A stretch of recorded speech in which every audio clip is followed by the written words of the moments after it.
On March 23, 2023, Syria and the Kingdom of Saudi Arabia agreed to normalize relations. This announcement came nearly 2 weeks after Saudi Arabia and the Islamic Republic of Iran agreed to normalize relations. More than a decade ago, Damascus and Riyadh cut diplomatic ties following the start of the Syrian civil war. According to a Reuters article, a regional source stated that the Saudis met with a senior Syrian intelligence official. Why has Saudi Arabia been normalizing relations with her neighbors? What does this mean for the future of the Middle East? Let's examine how this state of affairs came to be. Sources will be in the description box below. Saudi Arabia and Iran have been waging something akin to a Cold War against each other. The Kingdom of Saudi Arabia, the world's leading Sunni Islamic power and the birthplace of Islam, views itself as the leader of the Islamic world. Meanwhile, Iran, the world's leading Shia Islamic power, has posed a threat to Saudi Arabia and the other Sunni-dominated countries in the region since the 1979 Islamic Revolution. Iran, Iraq, and Bahrain all have Shia majorities. What is the difference between Sunni and Shia Islam, and why does it matter? Shia Muslims believe that the Prophet Muhammad and his descendants come from a divine bloodline. Meanwhile, Sunni Muslims oppose political succession based on Muhammad's lineage. Tehran has made its presence felt all over the Middle East via proxy forces. The Yemeni civil war began in 2014 when the Shiite Houthi rebels, supported by Iran, rose up against the Sunni government of Yemen. They even went as far as capturing the capital city. Yemen's president at the time, Abd Rabbu Mansur Hadi, was forced to live in exile in Saudi Arabia. The conflict escalated in March 2015 when a Western-backed coalition of Sunni states in the region intervened in Yemen.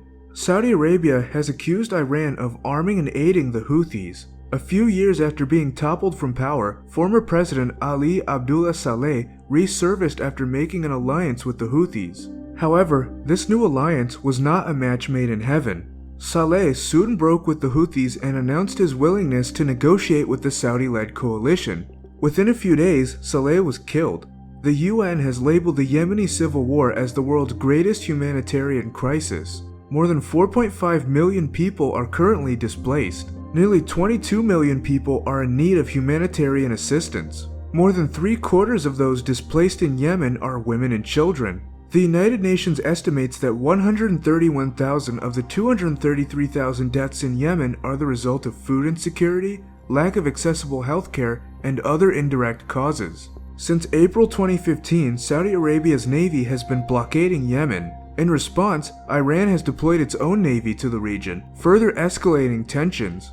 Both sides of the conflict have engaged in human rights abuses and violations of international law. Iranian proxies have also been active in Iraq. According to an article by the Wilson Center, Iran's Revolutionary Guard has been training and supplying an Iraqi Shiite militia called Kataib Hezbollah, or the Party of God Brigades. In 2009, the US State Department designated Kataib Hezbollah as a foreign terrorist organization. The US Treasury Department has also sanctioned its leader Abu Mahdi al-Muhandis for committing violent acts against coalition and Iraqi security forces.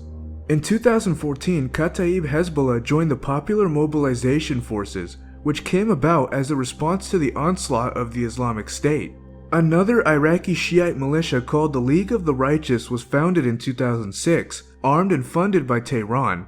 Between 2006 and 2011, they launched more than 6,000 attacks on US and coalition forces in Iraq. With around 20,000 members, this militia is one of the largest within the Popular Mobilization Forces. Their leader, Qais al-Khazali, said in 2015, "It is no secret that Iran supports all the militias in this area, and we are obviously one of them."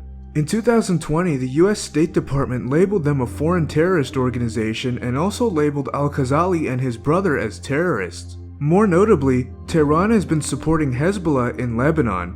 Hezbollah operates as both a political party and an armed militant group. Ideologically, Hezbollah is driven by its opposition to Israel and to Western influence in the Middle East. In fact, Hezbollah provided an impetus for Israel to invade Lebanon for a second time in 2006. A US court found Hezbollah responsible for the 1983 US Marine barracks bombing in Beirut. In 1992, Hezbollah attacked the Israeli embassy in Buenos Aires, Argentina. In 1997, the Clinton administration designated Hezbollah as a foreign terrorist organization. Hezbollah has also deployed fighters to Syria in support of President Bashar al-Assad's regime. In 2013, the European Union labeled Hezbollah's armed wing a terrorist organization. On March 10, 2023, Saudi Arabia and Iran agreed to restore diplomatic ties. Even more interesting is the fact that China brokered this deal. The two countries severed ties in 2016 after the Saudis executed a prominent Shiite cleric. This agreement comes at a time when diplomats are working to bring an end to Yemen's civil war. Riyadh views this agreement as a means of extricating itself from the conflict. Why did Beijing broker this deal? China represents about 30% of Iran's international trade.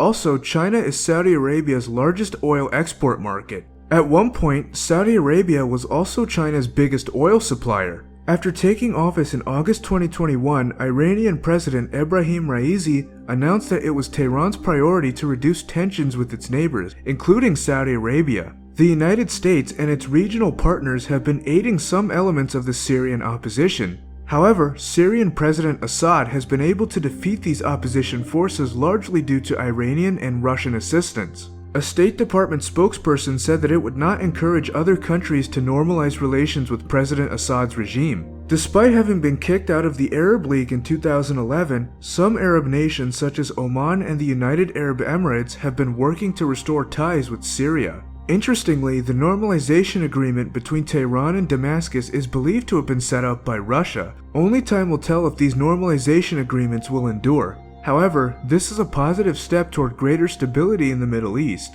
What do you guys think? Will this agreement create a domino effect across the region? Will China take over America's role in the Middle East? Will these deals grease the skids for a normalization of relations between Saudi Arabia and Israel? Let me know in the comments. Thanks for watching.